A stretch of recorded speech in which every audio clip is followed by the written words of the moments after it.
During his working visit to Rwanda, Thomas Ostros, the Vice President of the European Investment Bank, EIB, will engage in a series of substantial deals and cooperation meetings poised to influence the direction of the bank's engagement in the country.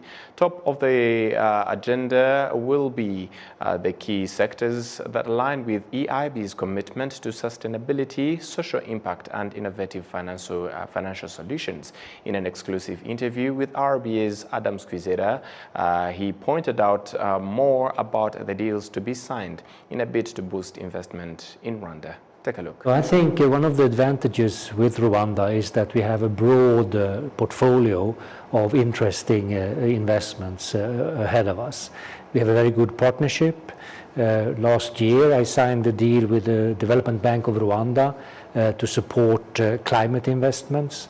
And this week, tomorrow, I will sign a deal with Bank of Kigali that will mobilize 100 million euros for loans to agriculture, everything from smallhold farmers to small and medium-sized businesses in the agriculture sector. So I think together with that, we do a lot of other things in Rwanda that is interesting. Well, then, starting with that, how does the European Investment Bank assess the economic and social impacts of the investments in developing countries like Rwanda?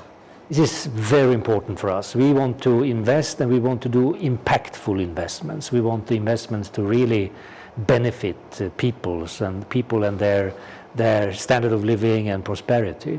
So another sector where we are working very broadly and actively in the whole of Africa is health.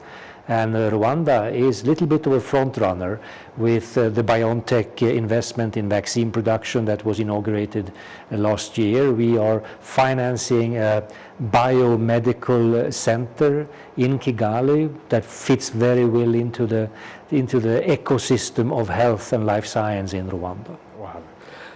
Then, can you share your insights into the criteria and priorities the European Investment Bank considers when selecting such projects, as you said, the pharmaceutical sector and other related sectors, in the medical field?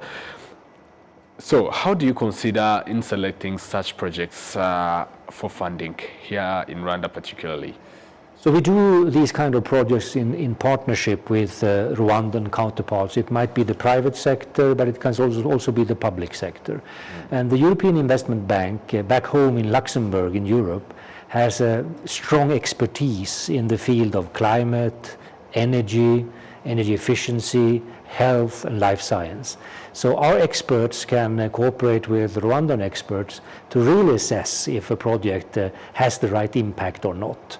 So I think we have not only financial expertise in our bank, we also have life scientists and medical doctors and other types of experts that can be very useful in this cooperation.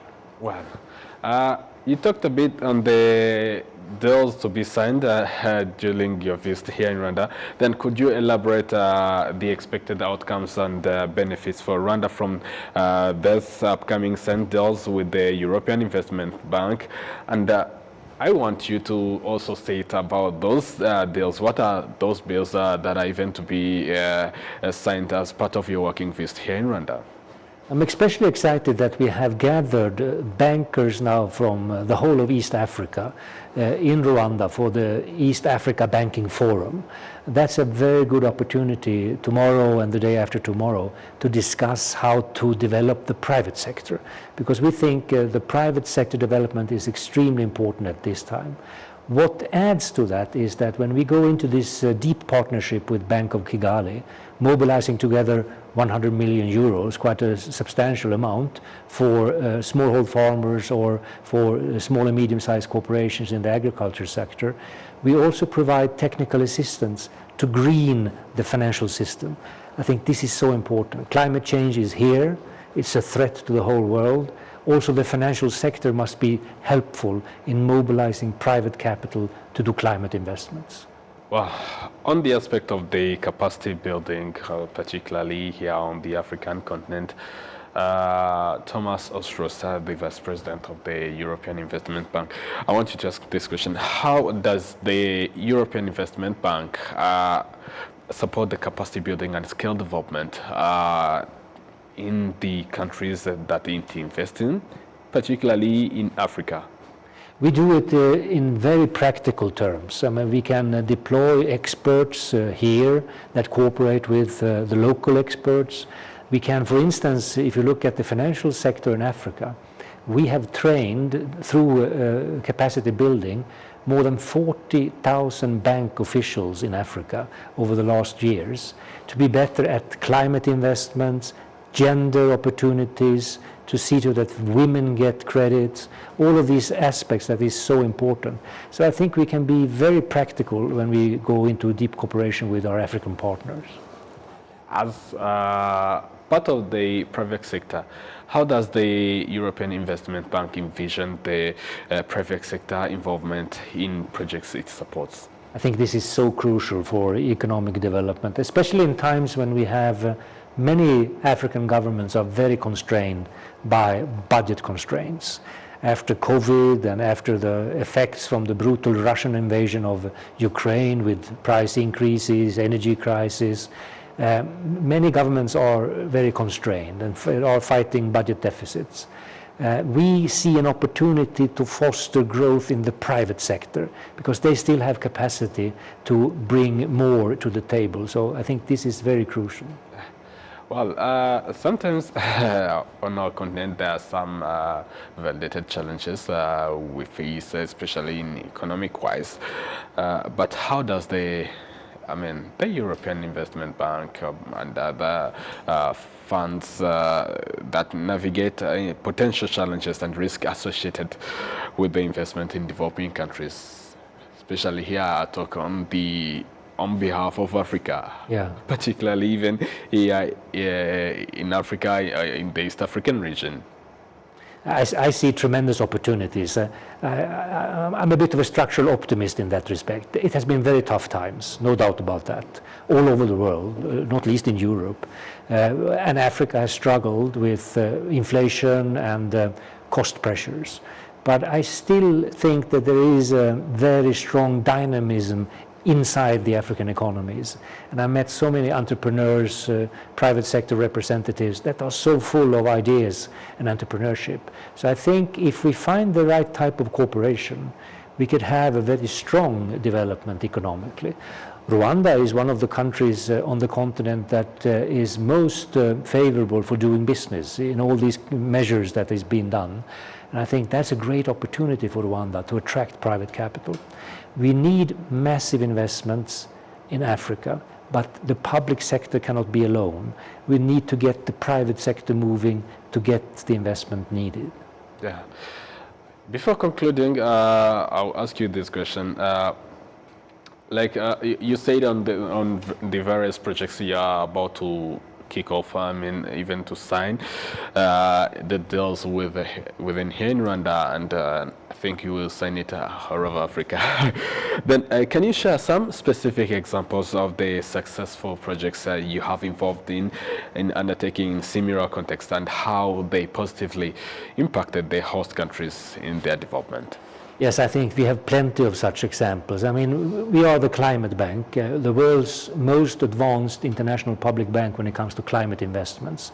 And we have been active in Africa for many decades. And look at, for instance, in East Africa, in Kenya, we've been involved in investing in renewable energy for decades. Kenya has now over 90% of its energy production is renewable. That's an excellent platform for considering producing green hydrogen or to electrify the bus transportation system.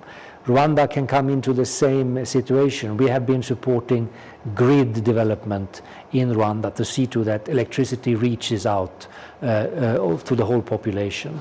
And with a strong base, if you invest in renewable energy, there's plenty of opportunities to use that renewable energy to electrify bus transport systems or produce green hydrogen that could be an important commodity going forward. especially interesting with Rwanda is that we have signed a deal on cooperating on critical raw materials. And we will see this develop going forward. I'm quite convinced that we will see interesting projects here. And we are very open for ideas from the Rwandan side to see what can we do to support this development. And apart from that, is there any successful projects you can point out like have been achieved here in Rwanda? I think, I mean, the build-up of the ecosystem in the pharmaceutical area and health area in Rwanda is pretty impressive. I mean, the fact that you managed to attract BioNTech, which we financed in Europe, when we were financing their cancer research. When COVID hit, BioNTech knocked on our doors and said, we think we can create a vaccine against this terrible disease. So we financed that, and they were very quick, one of the first in the world to create a vaccine. And now we see they have established themselves in Rwanda. So I think that is a brilliant example of how Europe and Africa goes together. We have so much in common, and our economies are so dependent on each other. And I am quite convinced that Rwanda will develop this ecosystem of pharmaceuticals going forward. Well, I may say thank you so much for your time, and it was a really informative, exclusive interview I had with Thomas Ostros, the Vice President of the European Investment Bank, who is here in Rwanda for a working visit, as he reiterated that there will be some of the deals that will be signed during his visit. Then I will say thank you for coming. Thank you very much, and I look forward to meet the Prime Minister, the Finance Minister, and the Minister for Health the coming days. Sure. Thank you so much, and we wish you a very good stay while you're here in Rwanda. Thank you very much.